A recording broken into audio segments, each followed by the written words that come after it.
দেখতে পাচ্ছেন যুবকটিকে পিটিয়ে পিটিয়ে মারা হয়েছে, 4 বছর ধরে কিন্তু জেলে সাজা কাটছে। তাহলে এই জায়গায় আমরা দাঁড়িয়ে এর আগেও অনেকবার দেখেছি যে এরকম কাহিনী আমরা অনেকবার সোশ্যাল মিডিয়া, আমাদের খবরের নিউজের চ্যানেলে দেখানো হয়েছে, আপনারা দেখেছেন।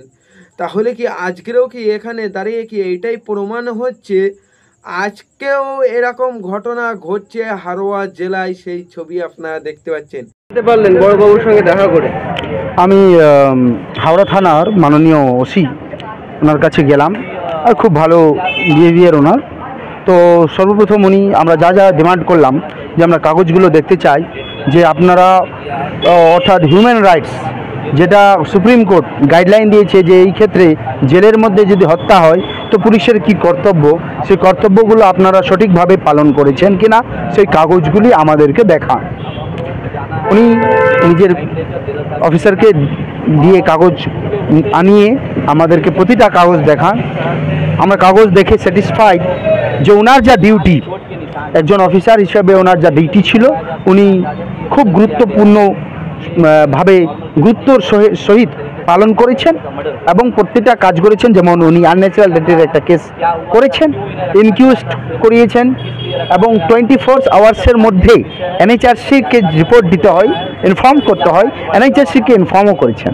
এবং ইনকিউজডে তার পরিবারের সাইন রয়েছে, মানে যে ভিকটিম ডিজিজের মানে মৃতের বউ এবং শাশুড়ি মার, আসগারি বেগম আর ওনার বউয়ের সাইন রয়েছে, সেটা আমরা দেখলাম। এবং হাওড়া পুলিশের কার্যকলাপ আমাদের ঠিক লাগলো, কিন্তু উনিও বলছেন যে একবার আপনার জেলে গিয়ে ঘুরে আসুন, জেলে দেখে আসুন, কারণ যা ঘটেছে জেলের মধ্যে হয়েছে। এবং পশ্চিমবঙ্গ, আমি আগেই বলেছি, উত্তরপ্রদেশের পরে কাস্টোডিয়াল ডেটে বেড়ে গেছে, পরে স্থান গ্রহণ করেছে আছে। তো ওই জন্য আমাদেরকে জেলের মধ্যে যে কালপ্রিটস তাদেরকে শাস্তি পাওয়া দরকার। পোস্টমর্টম রিপোর্ট আসলে বোঝা যাবে। এবং ওনাকে বললাম এফআইআর করেছেন, বলছেন না আমি এফআইআর করিনি, আনন্যাচারাল ডেথের কেস করেছি, বাট এফআইআরটা এখন হয়নি। পোস্টমর্টম রিপোর্টের পরেই আমরা ওটা এফআইআরের সিদ্ধান্ত নেব। এর জন্য আমরা লড়াই লড়বো এবং জেলেও আমরা যাব। জেলে গিয়ে দেখব জেলারের রোল প্লে খুব ভাইটাল।